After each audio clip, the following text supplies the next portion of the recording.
Gusto ko na i-share sa inyo, isa sa mga nagbago ang isip ko pagdating ko sa Japan is yung about sa mga bisikleta.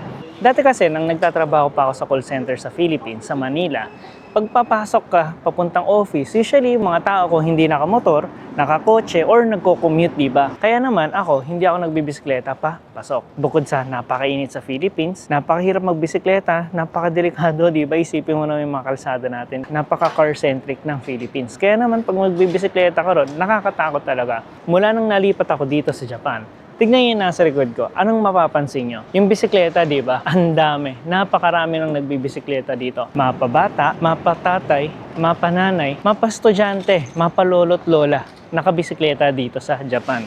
Ngayon, kapag ka nag-share ako ng ganitong klaseng video, kadalasan sa mga comment, sa Japan naman kasi hindi naman mainit kaya madaling magbisikleta.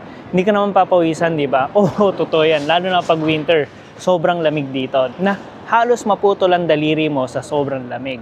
At mind you, ang summer dito sa Japan is sobrang init. As in talagang sobrang init. Mas mainit pa yata sa summer sa Philippines. Umaabot dito ng 45 degrees Celsius. Pero sa kabila niyan, marami pa rin nagbibisikleta dito sa Japan. Pero tingin ko hindi lang yan yung dahilan kung bakit madaling magbisikleta dito sa Japan at hindi madaling magbisikleta sa Philippines. So, tignan natin.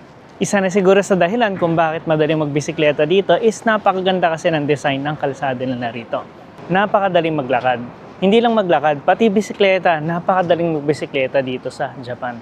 Kasi naman tignan niyo naman yung lawak ng kalsada dito, di ba? Talagang dinesign itong kalsada nito para sa mga naglalakad. Kasi main talaga dito sa lugar na to is mga tao. At hindi lang yan. Pansin niyo ba yung video ko about sa Kagoshima? Di ba meron din daw malaking kalsada para sa mga tao? Ngayon nasa Okayama City tayo, ganito pa rin kalaki ang kalsada. Talagang maganda ang development ng mga kalsada nila dito sa Japan.